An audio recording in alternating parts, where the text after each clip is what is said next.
Shalom, selamat pagi Bapak Ibu dan Saudara yang dikasihi Tuhan, Jemaat Yosotipuro khususnya.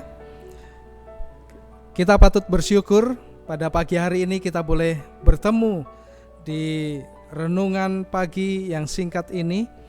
Dan pertama, perkenalkan saya Pendeta Daniel Rianto, Gembala Jemaat Kalikebo dan Mandungan. Kebetulan kami sedang mampir singgah di Jemaat Yosotipuro, bertemu dengan Pendeta Edwin dan Pendeta Sabato dalam sharing pelayanan.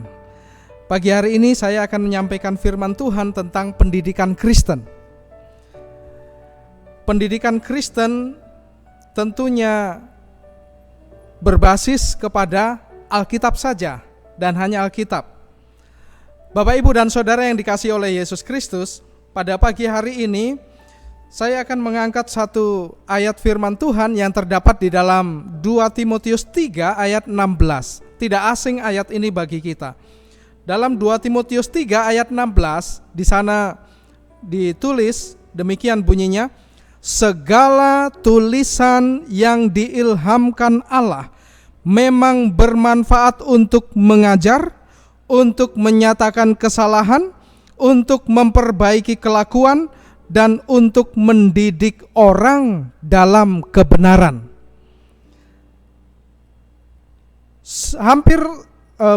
Semua pendidikan Advent khususnya memiliki visi, yaitu berkarakter seperti Yesus Kristus, berprestasi dalam ilmu pengetahuan, serta mandiri. Ini visi pendidikan Advent.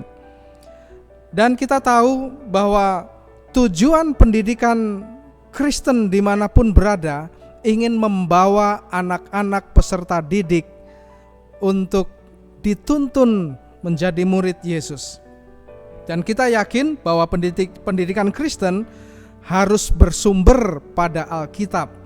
Di ayat tadi kita sudah tahu, kita sudah baca bahwa setiap tulisan, segala tulisan yang diilhamkan Allah bermanfaat untuk mengajar, menyatakan kesalahan, memperbaiki kelakuan, dan untuk mendidik orang dalam kebenaran. Bagaimana kita bisa mendidik orang tanpa penuntun yang benar?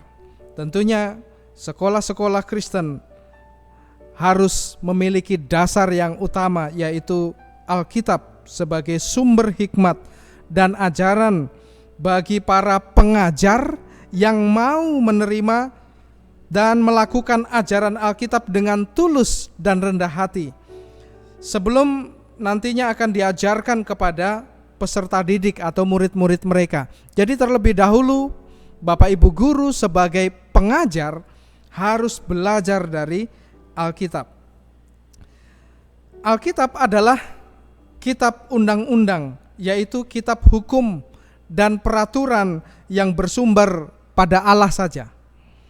Sebab itu, setiap hal yang bertentangan dengan ajaran, pengetahuan atau hukum yang tertulis dalam Alkitab pasti merupakan kesalahan atau pelanggaran yang harus segera diperbaiki dan dipulihkan. Bapak, Ibu, dan Saudara yang dikasihi oleh Yesus Kristus, memperbaiki kelakuan pun termasuk manfaat dari pendidikan Kristen yang berdasar pada Alkitab. Sebab Alkitab merupakan petunjuk pelaksanaan yang terbaik bagi pendidikan dengan cara belajar siswa aktif yang kita kenal dengan singkatan CBSA, cara belajar siswa aktif. Dan manfaat terakhir adalah untuk mendidik orang dalam kebenaran, di mana Alkitab merupakan petunjuk praktis tentang bagaimana manusia dapat mengikuti, menjalankan, mengerjakan atau melakukan cara hidup yang kudus dan berkenan kepada Allah, baik dalam pikiran kita, perkataan kita, maupun perbuatan kita setiap hari. Bapak, Ibu, dan Saudara yang dikasihi Tuhan, Jika kita rajin, setia membaca firman Tuhan khususnya, merenungkan dan melakukan seperti apa yang diajarkan dalam Alkitab, maka dengan demikian kita adalah umat kepunyaan Allah, diperlengkapi untuk setiap perbuatan baik. Dan ini dicatat juga di dalam 2 Timotius 3 ayat yang ke-17.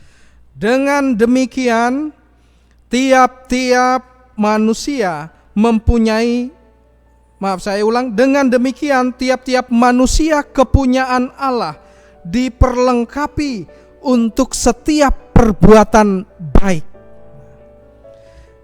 Kerinduan para orang tua menitipkan putra-putrinya untuk sekolah, diajar di sekolah, supaya putra-putrinya memiliki kelakuan yang baik, berakal budi yang baik, tindakan yang baik, karakter yang baik khususnya, seperti Yesus Kristus. Jadi tidak jarang para orang tua memilih sekolah yang mengajarkan kebenaran, khususnya di sekolah Kristen yang memiliki dasar Alkitabiah.